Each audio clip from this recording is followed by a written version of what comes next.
এই মুহূর্তে তেজগাঁও পশুর হাটে রয়েছেন সহকর্মী হেদায়েতুল্লাহ সীমান্ত। সরাসরি যোগ দিচ্ছেন তিনি। সীমান্ত, হাটে পশুর সংখ্যা কেমন দেখছেন আর ক্রেতা বিক্রেতারা কি বলছেন, বিস্তারিত জানাবেন।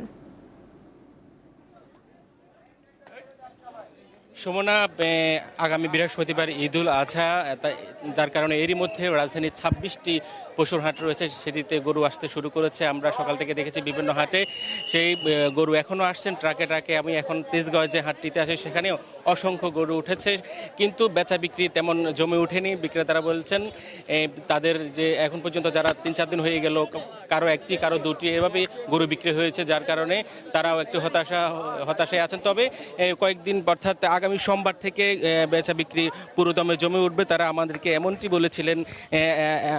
এছাড়াও যে হাটে অর্থাৎ ছোট থেকে মাঝারি ধরনের গরুর চাহিদা আমরা বেশি দেখেছি, তারপরেও এই ছোট এবং মাঝারি ধরনের গরুর দাম বেশি হাঁকছেন এমন অভিযোগ ক্রেতারা করছেন। পাশাপাশি আমরা আরেকটা বিষয় আমাকে জানাতে চাই যে এই তেজগাঁও পশুর হাটে বিশেষ আকর্ষণ যে রয়েছে সেটি হচ্ছে ওট। এখানে 4টি ওট উঠানো হয়েছে, যার মধ্যে থেকে ইতিমধ্যেই 2টি ওট বিক্রি হয়েছে, অর্থাৎ একটি 24 লক্ষ টাকার, একটি 25 লক্ষ টাকা বিক্রি করা হয়েছে। সেই 4টি থেকে এখানে মাত্র 3টি এখানে আছে, যার এখান থেকেও একটি বিক্রি হয়েছে। পাশাপাশি আরেকটি দুম্বাও রয়েছে। অর্থাৎ আমরা দেখতে পাচ্ছি যে ক্রেতারা এখানে সমাগম করছেন, দর্শনার্থীরাও তারা উৎসুক হয়ে সেই ওটগুলোকে দেখছেন, তারা আনন্দিত হচ্ছেন। অর্থাৎ আজকে এই তেজগাঁও হাটে এই আকর্ষণ হচ্ছে, বিশেষ আকর্ষণ সেই ওট এবং দুম্বা, যার কারণে আমরা দেখতে পাচ্ছি ক্রেতা দর্শনার্থীদের উপচে পড়া ভিড় এই ওট দেখার জন্য তেজগাঁও হাটে আছে।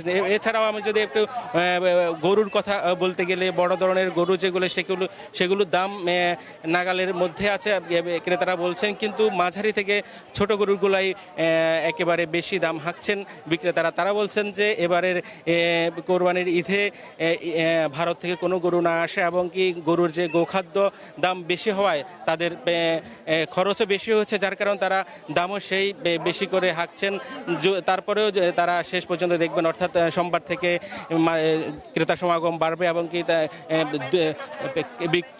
বিক্রি পুরোদমে শুরু হবে, তখন তারা হয়তো সেই দামটা ছেড়ে দিবেন। অর্থাৎ তারা এখনও তাদের কাঙ্ক্ষিত দাম হাতে রেখে তারা দাম চাচ্ছেন, যার কারণে এখন পর্যন্ত ক্রেতারাও সেই তাদের পছন্দের গরু কিনতে পারছেন না। অনেকে দেখছেন, দেখে পছন্দ করছেন, পছন্দ করার পর হয়তো সোমবার থেকে তারা অনেকেই ক্রেতারা বলছেন তারা গরু ক্রয় করবেন। অর্থাৎ এখন পর্যন্ত যারা আসছেন তারা দেখছেন, পছন্দ করে যাচ্ছেন, অর্থাৎ দামাদামি করে তাদের যে টার্গেট তারা নির্ধারণ করবেন। তারপরে হয়তো রোববার, সোমবার, মঙ্গলবার থেকে হয়তো রাজধানীবাসী তাদের যে পছন্দের গরু কিনবেন পশু কোরবানি দেওয়ার জন্য। সুমনাই ছিল আমার কাছে তেজগাঁও হাট থেকে গরু বেচা বিক্রির সর্বশেষ তথ্য। সীমান্ত, ধন্যবাদ আপনাকে।